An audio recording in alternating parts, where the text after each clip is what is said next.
ஏய் பொட்டு, பொட்டம்மா, செல்லக்குட்டி. அட என்னங்க நீங்க தூங்க விடாம நொய் நொய்னு காலங்காத்தாலே வந்து தொந்தரவு பண்றீங்க. ஏய் பொட்டு, நீதானேடி நேத்து சொன்ன நீங்க காலையில யோகா பண்ண போகும்போது என்னையும் எழுப்பி விடுங்கன்னு. அதனால தாண்டி எழுப்புற, ஏன்டி கோச்சுக்கிற? ஆமா, ஒரு பேச்சுக்கு சொன்னா அப்படியே வந்து எழுப்பிடுறது. சரி, எதையாச்சும் சொல்லி சமாளிப்போம். இப்ப எதுக்குங்க என்ன யோகா பண்றதுக்கு ஆர்வமா எழுப்ப வந்தீங்க? ஏய், நீதானேடி நேத்தே சொன்ன என்னை எழுப்புறதுக்கு. ஓ, நான் அப்ப எழுப்ப சொன்னா நீங்க எழுப்பிடுவீங்க. நான் குண்டா இருக்கேன்னு என்ன யோகா பண்ண வச்சு உடம்ப குறைக்க சொல்றீங்க, அப்படிதானே?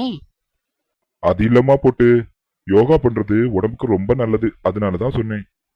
ஓ, நான் குண்டா இருக்கேன்னு சொல்லிட்டு இப்ப என்ன நோயாளின்னு வேற சொல்றீங்களா? ஐயையோ பொட்டு, அப்படி இல்லம்மா. சரி சரி விடு, நீ வர வேண்டாம். இப்ப என்ன, நான் வரலைன்னா நம்ம சொந்தக்காரங்க கிட்ட எல்லாம் நான் சோம்பேறின்னு சொல்லணும், அதுதானே உங்க ஆசை? ஐயோ அது இல்லம்மா, நீ எல்லாத்தையுமே தப்பாவே புரிஞ்சுக்கிற. ஓ, அப்ப இவ்வளவு நாளா நான் உங்களை புரிஞ்சுக்காம தான் இருந்தேனா? இப்பதானே கதையெல்லாம் வெளியில வருது. வரட்டும் வரட்டும். மறுபடியும் பாரு, நான் அப்படி சொல்ல வரல. நீங்க அப்படித்தாங்க சொன்னீங்க. அப்ப நான் என்ன பொய் சொல்றேனா? சரி பொட்டு, நான் தெரியாம கேட்டுட்டேன். காலங்காத்தாலே நமக்குள்ள சண்டை எதுக்கு? ஆள விடுறா சாமி. ஆமாங்க, நான் சண்டைக்காரி தான். நியாயத்தை கேட்டா நான் உங்களுக்கு சண்டைக்காரி தான். இப்ப என்னடி உனக்கு பிரச்சனை? நானும் யோகா பண்ண போகல, போதுமா? இப்ப உனக்கு சந்தோஷமா?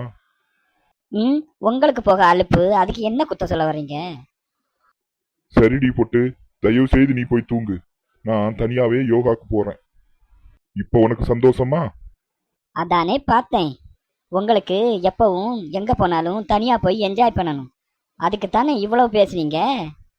ஐயோ, இதுக்கு மேல இவ கூட என்னால குடும்பம் நடத்த முடியாது. உடனே டைவர்ஸுக்கு அப்ளை பண்ணிட வேண்டியதான். இங்க பாரு பொட்டு, நாளைக்கே கோர்ட்டுக்கு வந்துடு.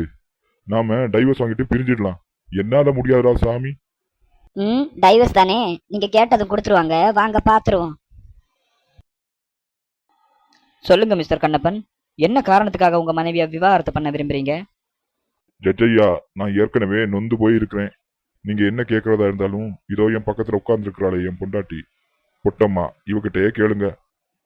சொல்லுங்க பொட்டம்மா, அடிப்படையில உங்க ரெண்டு பேருக்குள்ள என்னதான் பிரச்சனை?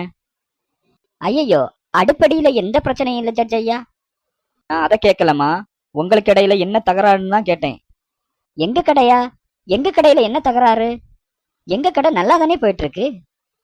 அடடா, உங்க தாம்பத்திய வாழ்க்கையில என்ன சங்கடம்னு கோர்ட்டு அறிய விரும்புது மேடம். தாம்பரத்துல எங்களுக்கு உறவுக்காரங்க யாருமே இல்ல ஜட்ஜையா, இருந்தா தானே சங்கடம். அது இல்ல பொட்டம்மா, உங்களுக்கும் உங்க கணவருக்கு இடையில ஏதாவது கருத்து வேறுபாடு இருக்கா? ஜட்ஜையா, அவரும் கருப்பு இல்ல, நானும் கருப்பு இல்ல, அதனால எங்களுக்குள்ள எந்த வேறுபாடும் இல்லைங்க.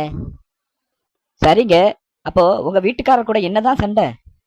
வீட்டுக்காரரோட எதுக்கு ஜட்ஜையா நான் சண்டை போடணும்? மாசம் 1ஆம் தேதியான அவர் வாடகையை வாங்கிட்டு அவர் பாட்டுக்கு போயிட்டே இருப்பாரு. இங்க பாருங்கம்மா, உங்களுக்கு விவாகரத்து வேணுமா? ஐயோ ஜட்ஜையா, வேணாம் ஜட்ஜையா. என்கிட்ட ஏற்கனவே 3 விவாக பட்டு இருக்கு. இதுல நீங்க வேற வாங்கி தந்தீங்கன்னா ஏன் புருஷன் என்னதான் சந்தேகப்படுவாரு. சரிம்மா, உன் புருஷன் எதுக்கு தான் விவாகரத்து கேக்குறாரு? ம், அவருக்கு என்கிட்ட பேசினாலே ஹார்ட் அட்டாக் வந்துடுதான், அதனாலதான் விவாகரத்து கேட்டு அப்ளை பண்ணிருக்காரு. நீங்களே சொல்லுங்க ஜட்ஜையா, நீங்க கூட தான் இப்ப என்கிட்ட பேசிட்டு இருக்கீங்க, உங்களுக்கு என்ன ஹார்ட் அட்டாக்கா வந்துச்சு? ஐயா சாமி, எப்படி சாமி இந்த அம்மா கூட நீ குடும்பம் நடத்துற? உன் கால் எங்க இருக்கு சாமி, உன் கால் எங்க இருக்கு? அடப்பாவமே, பேசி பேசி பாவம் இந்த ஜட்ஜுக்கே ஹார்ட் அட்டாக் வர வச்சுட்டாளே.